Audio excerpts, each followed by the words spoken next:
Crece el ritmo de vacunación y la cantidad de dosis aplicadas ya supera el total de contagios. El total de vacunas ya inoculadas llega a más de 2.3 millones, por encima de los positivos confirmados desde el inicio de la pandemia. Apuntan a inmunizar a 1 millón por semana. Es un montonazo y es una gran noticia. Bien ahí. Lo pusimos como primera noticia del día porque es una noticia importantísima, amiga. Un punto para Alberta. Hay un punto para Alberta, ¿no? En esa.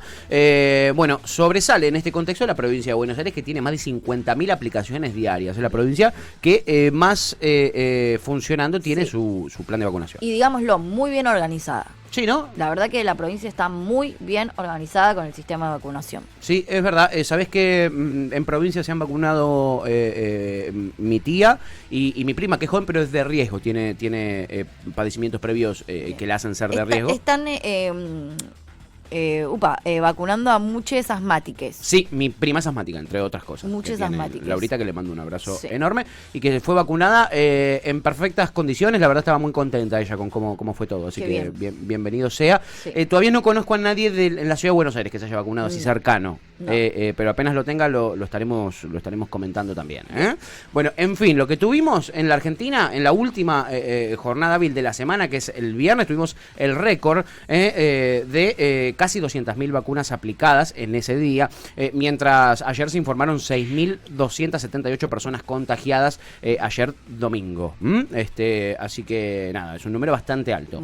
Para un domingo es bastante alto. Sí. Por favor, como decíamos en el informe del clima, hay que empezar ya, Nisman, a endurecer las medidas de prevención. Alcohol en gel, en aerosol, lo que necesiten, más que nunca. Ahora se suben al colectivo, tocan los asientos, se lo ponen otra vez, se bajan del colectivo, se ponen, nada, nos fijamos lo que tocamos, nos tapamos para toser, para estornudar, algo que se ha relajado mucho. El codo, volvemos con esa a pleno, nunca tendríamos que haber dejado, pero era lógico que pase porque había menos contagios, nada. Ahora, otra vez a endurecer todo eso, por favor, se los pido. Mientras tanto, la preocupación más grande va por la cepa Manaus. La cepa Manaus no es una cepa de segunda calidad, es la cepa del estado de Manaus, en Brasil. Te iba a preguntar, es el coronavirus versión Manaus. Era tipo, tiene gusto más a endulzante. ¿Por qué le pusieron así? Como que es muy trucha. Igual, aguante Manaus. Che, vamos Manaus. Vamos Manaus. No, o sea, no estoy guardando Manaus, estoy haciendo el chiste obvio. Fácil de Manaus, Aguante Manaus. Vamos, Manaus. Consuman productos nacionales. Eso, exactamente. Me parece espectacular que haya una cepa que se llame Manaus. Sí. Casi que si me tuviese que contagiar de COVID, quisiera contagiarme de esa cepa. El tema es que de nombre suena muy bien porque todos somos fan de Manaus. El problema es que es una cepa re terrible y hace mierda todo y es muy difícil de frenar. Entonces, ese es el problema que tenemos más grande en este momento. ¿Esa es la amazónica? Esa es la amazónica, amiga. En Manaus es el estado amazónico número 1 en Brasil. El que está en la frontera con Venezuela. Entonces es un quilombazo. Han cerrado el estado de Manaus por mucho tiempo para que no se esparza la cepa, pero no lo han podido contener y el problema lo tenemos nosotros en la frontera ahora. Hay mucho trabajo en la frontera y todavía nos quedan 7.000 argentinos. Ya han vuelto, de los 7.500 que había en Brasil, han vuelto 500 la semana pasada. Nos quedan 7.000 argentinos que están en Brasil en este momento y que cuando vengan deberán ver o disfrutar o sufrir un protocolo terrible que será aplicado en ellos, pero es lo lógico. Volvió igual para cualquier parte del mundo que la gente se vaya o se haya ido, volvió igual el protocolo de 15 días en cuarentenados luego de volver de cualquier otra parte del mundo, digamos, de cualquier otro país. Tal cual, amiga. Así que cuídense. Y entiendo que es obligatorio ahora hacerse el test en el aeropuerto. Sí, es verdad, es obligatorio. Está muy bien. Y hay que hacerse los PCR previos. Todo, todo a full. No nos mandemos ninguna cagada. No, por favor. Como por ejemplo lo que se mandaron en cierto colegio privado que mandaron a sus alumnos, 44 de ellos, a Cancún de viaje de egresados. Sí, que menos mal que era el hijo de Santilli y no el hijo de Kicillof el que iba en ese colegio, porque si no te hubieses enterado seguramente. Seguramente nadie se enteró. Te lo estamos contando nosotros porque el hijo no era de Kicillof y era de Santilli. Es más, lo loco fue que en todos los medios de comunicación te vendían como el hijo de Nancy Pasos. Bueno, Nancy Paso es una periodista, ¿no? Sí, una gran periodista. Sí, pero ponele. Pero lo importante ahí es que es el hijo de Santilli ese pibe también, más allá de Nancy Paso. Sí. Y ahí hay una responsabilidad. Y Santilli, por si alguno está durmiendo en La Palmera, es el vicejefe de gobierno de la Ciudad de Buenos Aires. Efectivamente, amiga, efectivamente. ¿Entendés? Es como que nada. Hashtag blindaje mediático. No nos vamos a cansar nunca de decirlo. Qué loco, ¿no? Cada vez que tengamos la oportunidad de mostrárselos, exacto, se los vamos a mostrar. Bueno, tienen coronavirus esos chicos, pero han tenido la suerte también de no caer en la educación pública, porque si no nos hubieran ido a Cancún de viajes egresados. Probablemente. Se hubieran ido a Tandil, se hubieran ido a Córdoba. Y seguramente tampoco estén aislados solos en hoteles, sino estén muy cómodos en sus casas de country. En country. Re cómodos. Efectivamente. Pero te lo contamos porque, nada, es importante también saberlo. Sí, y no hacer estas boludeces. Y no hacer estas No macanas, es tan difícil. chicos. Por favor, no es tan complicado. No. Ahora sí, estamos en condiciones de pasar a la segunda noticia del día de hoy. La Oficina Anticorrupción denunció a Macri, Duhovne y Caputo por el crédito del Fondo Monetario Internacional. ¿Cuáles son los delitos penales? ¿Qué consecuencias podría tener la investigación contra la anterior administración? ¿Y cuál es la posición de Alberto Fernández? Todo eso lo contará ahora Torre. Efectivamente, la denuncia está hecha por claramente nuestro amigo Félix Kraus, es el titular de la Oficina Anticorrupción. Presentó el viernes una denuncia penal contra el expresidente Mauricio Macri, varios funcionarios del gobierno por defraudación, administración infiel agravada y malversación de caudales públicos. Tranqui Panchi. Esto es por los procedimientos que se aplicaron para realizar este acuerdo con el Fondo Monetario Internacional para la concesión de un préstamo que iba a ser de 55.000 millones de dólares, pero terminó siendo de 44.000 millones de dólares, por suerte, dentro de todo el mal menor. La denuncia de Kraus, que está formalizada ante el Juzgado Nacional en lo Criminal y Correccional Federal número 5, señala que el FMI aprobó este empréstito, usa esta palabra, empréstito, que fue destinado a solventar la formación de activos externos en perjuicio del Estado argentino. ¿Qué quiere decir esto? Se la fugaron toda. La tomaste toda, Chinguahuancha. Te la fugaste toda, Chinguahuancha. Lo que quiere decir la Oficina Anticorrupción es que investigaron dónde vino ese dinero y cómo se fue de las arcas del Estado, hicieron ese recorrido, ese circuito, y ese circuito nos muestra que la guita fue en su totalidad fugada, no quedó ni un peso en el Estado. Que estoy caliente. Más caliente va a estar cuando lo citen a declarar, expresidente. Más caliente va a estar, todavía no levante tanto la temperatura. Y nada, ¿qué hizo también la Oficina Anticorrupción? Recordar las manifestaciones del ex asesor del Departamento del Tesoro de los Estados Unidos, actual presidente del BID, que es Mauricio Carone, que dijo que este préstamo del FMI fue inédito y fue solamente para bancar en la campaña electoral a Mauricio Macri, una campaña que no rindió sus frutos a pesar de haber tenido una inyección de 44.000 millones de dólares, porque perdió Mauricio Macri. Me parece increíble. Es increíble. Es como una historia de ficción, pero no solo que es real. La vida real. Sí, es peor porque es real. Sí. Es peor porque es real. Sí. ¿Quiénes son los imputados? Que es la única pregunta que me faltaba responder de las que hiciste vos, amiga. Mauricio Macri, porque era presidente de la Nación. Nicolás Duhovne, porque era ministro de Hacienda en ese momento. Luis Andrés Caputo, el Toto Caputo, en su doble carácter de ministro de Finanzas. El verdadero Toto Caputo. El verdadero. Toto Caputo. Toto Caputo, diría Cristina. Ministro de Finanzas en ese momento y presidente del Banco Central, Caputo. Y también Adolfo, como me gusta decirle a mí, el Terminator de la economía, Sturzenegger. Real el terminamiento de la economía, junto a Guido Sanleri, porque también fueron presidentes del Banco Central en ese periodo en el que la guita se fugaba a lo loco. Esto avanzará, chiquis, esta información avanzará y es una de las noticias de la semana y tiene que ver con lo que anunció el presidente de la Nación en la apertura de sesiones del Congreso. Y ahora sí, estamos en condiciones de pasar a la tercera noticia del día de hoy. El poder adquisitivo del salario mínimo cayó al nivel más bajo desde 2016. Desde marzo del 2020 no alcanza para cubrir la canasta de indigencia que releva el INDEC. 2 salarios mínimos no cubren la canasta de pobreza desde junio del 2018. Tremendo, amiga, tremendo, terrible, la verdad. ¿Qué querés que te diga? Vamos a repasar un poquitito, no se caguen de risa, pero vamos a tirar cuánto es el salario mínimo vital y móvil. No sé ¿Cuánto si estoy quedó? preparada. ¿Están listos? No. ¿Están listas? ¿Están listes? No. 20.587 pesos el salario vital y sí, salario mínimo vital y móvil en la Argentina, 20.587 pesos. Sí, Argentina es este país, por las dudas quizás pensaste que te estoy hablando de otro país, no, es este país, el salario mínimo dicen es 20.000 pesos. En tanto la canasta básica alimentaria es de 23.000 pesos, o sea, el salario mínimo no te da para la canasta básica, lo cual está mal hecho, o sea, evidentemente está mal calculado. Hay algo que no está funcionando. Sí. Mirá que nosotros no somos geniales en matemáticas. Mirá que si hay algo que yo no sirvo es para los números. No. Ahora. ¿Para qué tenés un salario mínimo que no alcanza a cubrir la canasta básica, no? Sí, digo, estamos hundidos todos. Sí, obvio, negro. ¿Qué otra cosa importante para decir igual es que el salario mínimo ni siquiera se respeta? Hay un montón de gente que ni siquiera cobra el salario mínimo, laburando muchísimas horas todos los días, ¿eh? Tal cual, amiga. O sea, no es que el salario mínimo es obligatorio, debería serlo, pero no se aplica. Exacto. En la realidad. ¿Sabés cuál es el cálculo, amiga? Ponele que en una familia uno cobra el salario mínimo, te alcanza para cubrir solamente el 87% de la canasta.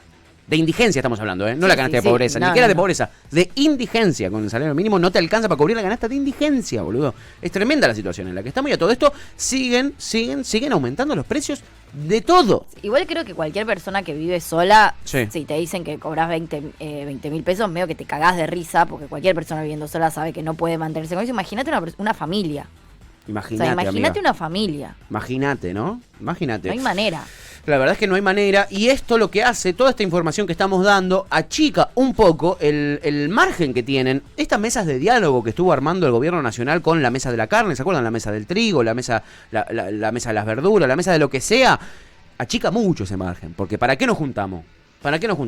Si termina la reunión con el presidente, aumentan un 10% en un mes, ¿entendés? Las verduras, la carne un 15%. No, es la impunidad absoluta y del otro lado nadie tomando ninguna medida concreta. Y no, aparte de esto le complica los planes también al ministro Martín Guzmán, ¿eh? Esto no es solamente nos jode a nosotros, a la sociedad, no, chiquis, esto jode muchísimo los planes del ministro Martín Guzmán, a quien vemos en pantalla en este momento. Y además, hay empresas que ganaron muchísimo, este año 2020. Son las empresas de energía. ¿Y qué están exigiendo? Un nuevo tarifazo de gas. Un nuevo tarifazo de gas. Nada, va a haber que estar atentos, chiquis, a que el gobierno no les dé el gusto de realizar un nuevo tarifazo, porque son las grandes ganadoras del año pasado. Lamento no puede estar ahí con ustedes. No se preocupe, está mejor ahí donde está. Muchas gracias. Estamos mejor ahí, sí. Me parece que estamos mejor así. En fin, ahora sí, vamos a pasar a la cuarta noticia del día de hoy. Anuncian una millonaria ayuda a los damnificados por los incendios en el sur. El presidente recorrió las zonas afectadas de la comarca andina, donde se quemaron más de 200 casas. Habrá 364 viviendas transitorias y beneficios en asignaciones para 6.774 personas. Efectivamente, hoy nos levantamos con la pésima noticia de que hubo una nueva víctima en estos incendios. Una señora de 51 años víctima de estos incendios. El ministro de Medio Ambiente, Juan Cabandier, había dicho que los fuegos eran intencionales. A todo esto el presidente, sin tener data precisa, dijo: si hay alguien que ha provocado estos incendios hay que ir y meterlo preso, dijo el presidente en esta gira que hizo por el sur. Vamos a hablar un poquitito de esto que hizo el presidente yendo al sur, ¿no? Un lugar que que está picante, más picante que eso no hay. Chubut no tiene clases hace 3 años. En 3 años tuvieron 150 días de clases. Hubiera habido pandemia o no el año pasado, tampoco hubieran tenido clases, ¿entiendes? Hace un año tenemos pandemia, bueno, hace 3 años no tienen clases en Chubut. Pero, ¿qué onda? ¿Qué onda? Todo mal. ¿Qué onda? Se prende fuego la provincia. Es una provincia, el Estado está completamente quebrado. Hace 4 meses que el Estado no paga sueldos. Y los sueldos estatales en provincias como Chubut son fundamentales, porque hay mucha gente que trabaja en el Estado y son los que inyectan dinero a la economía y al mercado interno de las provincias. ¿Qué onda el gobierno nacional en relación a esto? Bueno, acá hay un tire y afloje, amiga, y se vio en este día que lo apedraron al presidente y a la primera dama. El presidente dijo la megaminería no... Claro. No tiene nada que ver conmigo. Exacto, dijo eso el Lago Puelo, el presidente de la Nación. Si no tiene que ver con él, ¿con quién tiene que ver? ¿No? La megaminería. La megaminería. Dijo que ese es un problema de los chubutenses, que lo tienen que arreglar los chubutenses, y le cagaron a piedrazos el vehículo en el que se transportaba. Lo cierto es que el operativo estuvo tremendamente malísimo hecho, y yo tengo un poquito la explicación quizá por qué estuvo tan mal hecho el operativo. Primero mandaron como 5 policías, porque la idea del gobernador Arcioni era que los que se encarguen del operativo para que los manifestantes en contra de la megaminería no se le acerquen al presidente, era ¿Cómo lo hizo? Llegando con gente de la UOCRA. Llegó como con 500 personas de la UOCRA que iban a hacer que los manifestantes allí en Lago Pueblo no se acerquen al presidente. No funcionó eso, claramente. Una hora antes de la llegada del presidente ya habían disturbios, ya se estaban cagando a saque. Pero además, ¿qué son la UOCRA? Por eso te digo. ¿Entendés? ¿Quiénes son? Son trabajadores, un sindicato de última. Como... Sí. Bueno, el plan de Arcioni era ese. Y hay toda una disputa interna entre el peronismo tradicional... Me iba a... Te ibas a ir a carajo. Extraño que te vayas al carajo. ¿Sabes qué? Estás muy bonita. Me iba a ir tanto, estás muy bonita. Pero además la iba... No, la iba a chocar toda. Bueno, el presidente llegó de la mano de un diputado chubutense de la Cámpora y fue recibido por el intendente de la localidad también de la Cámpora. Hay una disputa muy grande entre los sectores del peronismo tradicional, representados en esta situación por la UOCRA y Arcioni, y después el kirchnerismo, ¿no? Bien. Está buena esta discusión, ¿no? Mientras toda la provincia se está prendiendo fuego y se muere gente, es como... Ellos se tiran está piedrazo. Buena esa discusión. Es lo que va ahora. Para que veamos qué es lo que pasó, digamos. Bien. ¿Qué es lo que pasó? No tiene nada que ver con el fuego lo que pasó. De los piedrazos, ¿se entiende? Por eso queríamos desarrollar un poquitito no sé más. si no tiene nada que ver, digo, la verdad es que los piedrazos también fueron en función, o sea, la queja principal es contra la megaminería, sí, y parte de los incendios también tienen que ver con la megaminería, no es que es aislado los incendios y la intencionalidad de los incendios con la megaminería. No, totalmente, pero los que estaban manifestándose en contra de la megaminería no eran los que fueron damnificados por los incendios. No. A eso es a lo que voy. No eran las víctimas de los incendios los que se quedaron sin casa, los que fueron a apedrear al presidente, ¿no? En fin, esa es la rosca que hay detrás de una noticia importante a nivel nacional. Hay toda una rosca política detrás. Una vergüenza. Una vergüenza. Y ahora sí, vamos a la última noticia del día de hoy. Bolivia. La justicia dictó 4 meses de prisión preventiva para la expresidenta de facto. La exmandataria, de facto por supuesto, de 53 años fue detenida por su presunta participación en el golpe de Estado contra el exmandatario Evo Morales en 2019. Una acusación que ella negó. Claro, sí, muy creíble todo. Muy creíble todo. Te entregaron la banda presidencial los mismos milicos, o sea, los mismos jerarcas de las Fuerzas Armadas. Sospechoso decir que no tuviste nada que ver. Me encanta el Twitter que se le explota en la cara de ella contra Cristina. Hay un Twitter ella diciéndole: Cristina, ya vas a caer, se te va a acabar la impunidad. Toma pa' vos, toma pa' vos. Bueno, nada, Sopre, Janine Áñez, yo creo que esto tiene que ser un ejemplo para los países de América Latina. Donde... No es un dato menor, la encontraron escondida adentro de un somier.